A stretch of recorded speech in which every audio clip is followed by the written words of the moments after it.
This is Russell Medley, and this is my EDL 959, Module 5, Evaluating Formal and Informal Culturally Responsive and Accessible Assessments. So in looking at assessments, assessments help gather and interpret information about the level of attainment of learning goals. They provide feedback on instruction effectiveness. They measure student progress towards those educational goals. And it's an ongoing interactive process between the person who's giving the assessment and the person who's being assessed, giving that appropriate feedback and help finding ways to help improve and helping them reach those academic goals. It's also a great way for the person who is giving the assessment to identify areas that might need addressed or ways that they can make the instructional process more effective in moving towards those goals. Some different examples of assessments include self, peer, essays, or, as well as exams. And then assessments are formative in nature, so they're doing that quick check-in and providing that appropriate feedback throughout a unit, lesson, activity, whatever, where reflection and feedback is happening. Evaluations are passing judgment on the basis of a defined criteria. They determine the degree to which goals are attained.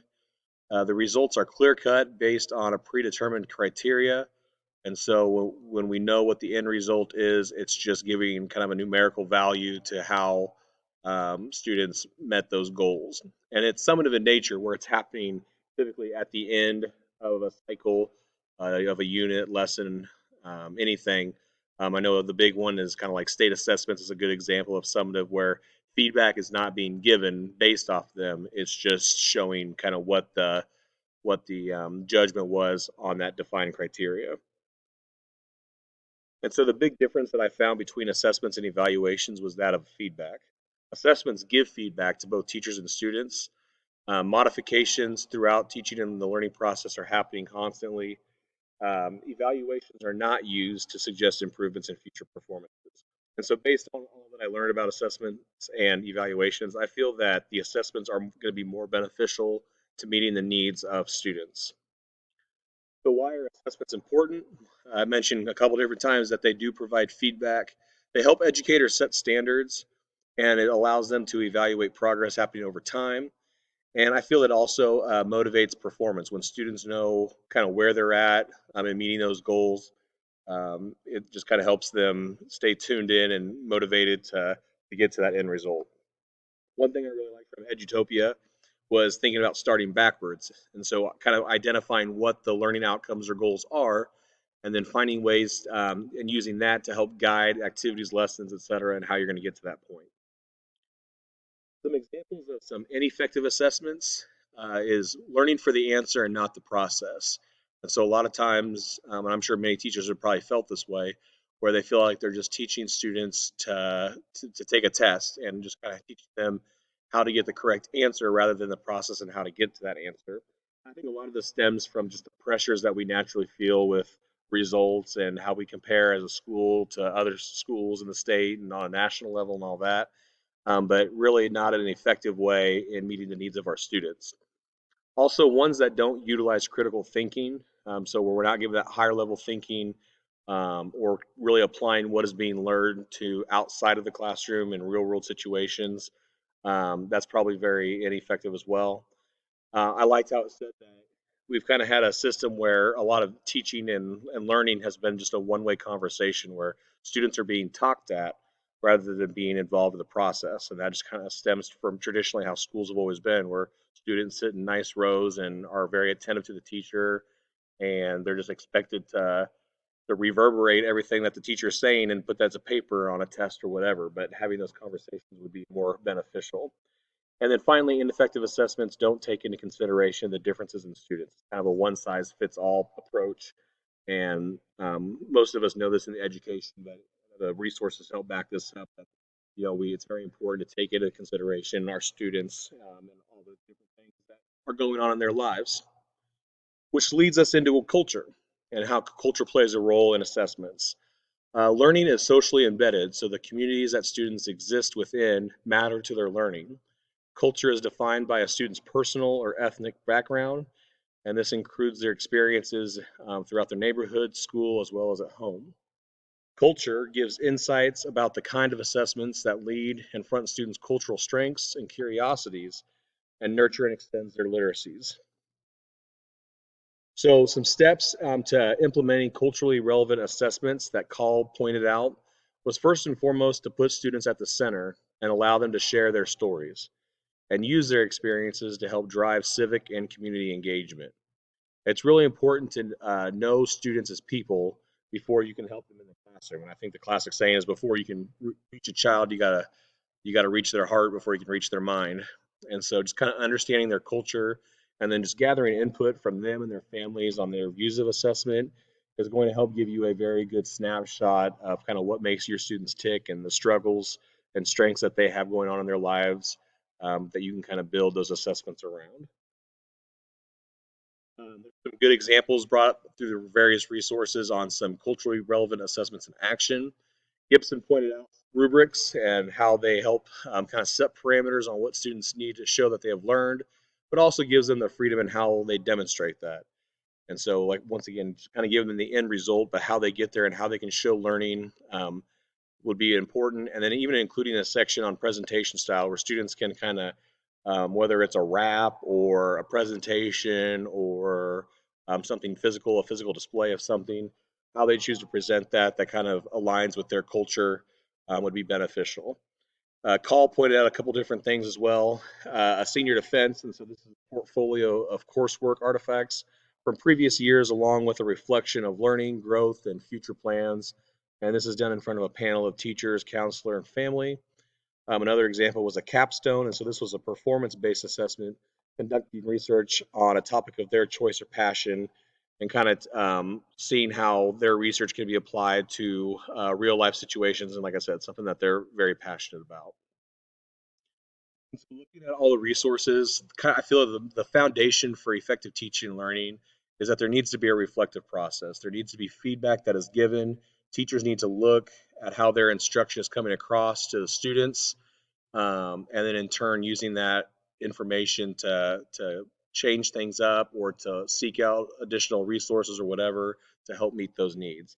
It's important that you know your students, know their strengths, know their weaknesses, know what's going on in their lives, and that will help you as well. It's very important to have a positive school culture, and this starts from the top down, where everyone's on the same page. There's a buy-in. Hopefully, it's very reflective in the mission and vision of the school, and this in turn is going to help keep everyone motivated, not just the students, but the teachers and the staff as well. And then utilizing resources such as textbooks, a syllabus, technology, things that can help enhance learning and build that digital literacy would be beneficial as well. It was pointed out in this resource that it's important, though, that teachers are using it in effective ways and not just using these resources just to say they use resources, but to be very thoughtful about how they're being used and that they're used as a means to support student learning and help meet those needs. And then finally, just making students' well-being a priority. And to do this, schools are the understanding that schools are a first place where students experience society. And students who feel that their teacher is willing to provide help are 1.3 times more likely to feel that they belong in school. And then finally, just involving parents in the process, encouraging parents to have conversations with their students. It was mentioned about how like the meal times, that's a great place to help build those communities and when that relationship. And when students feel that their parents are involved and their teachers are involved and care about them and are aware of their what's going on in school, then that's going to help them in the classroom as well. So in looking at my own school district, as far as the various assessments that are used, we do have a lot of formative assessments that go on. Each classroom is probably different, and I know do a great job of having different formative assessments with their various units and stuff. Ones that I know about and programs that we use are ones such as Ames Web, STAR testing, ESGI, KITE, SRSSIE, which is like a social emotional aspect, and then something our school, our district really has started as an essential skills assessment. So this is something that we identify skills that students may have missed during the COVID pandemic where they weren't in person. And within those skills, we try and track students' progress in mastering those skills monthly. and we have a spreadsheet that we're all entering this stuff in, and so we're just trying to move students in the right direction. But it's kind of cool just to see how students do come along when we are very we make that a priority. Summative assessments that we do, obviously, our various exams and things like that that teachers will do, but also state assessments that's required. We also have interim assessments 3 times leading up to the state assessments. Once again talks about how we measure up towards the end result. We also utilize perception data, and so this is assessment, not so much an assessment, I should say, but it is something that students and families and teachers fill out, and this just kind of helps determine what strengths and weaknesses those other stakeholders feel our school provides, and that helps kind of identify areas that we can improve as a school and just helping meet the needs of our students. As far as any gaps in our district, I couldn't think of any based on what I was reading. I felt like we kind of hit and highlighted a lot of the things that were mentioned. One thing that I know we do a good job of is just using the data to help guide our interventions, our tier support. We're a Title I school, and so we are using that data to help break students up into those groups to get that focused attention that they need. And this also helps in building just the communication with families. Having a second grade daughter myself, I know that some of these assessments, like the SAR, for example, is used at our parent teacher conferences where we kind of see the progress that's being made and the kind of the justification for the different groups of things that she's been in leading up to that point. And then as far as are we culturally responsive? I feel like that we could be a little bit better in involving parents as far as assessments go. That I learned through reading, just involving them and understanding those. But I feel like we are taking steps in the right direction. We're a Apollo launch school, and so there we kind of identified different areas that we want to improve in, and one of those was a project-based learning initiative. And so there, I feel like we're trying our best to kind of put the students in the driver's seat and finding ways where they can kind of let their personality and their culture shine. And once again, having those parameters, but in how they get there and show that learning is kind of up to them, and just applying those things to real world situations. Those are my references. Thank you.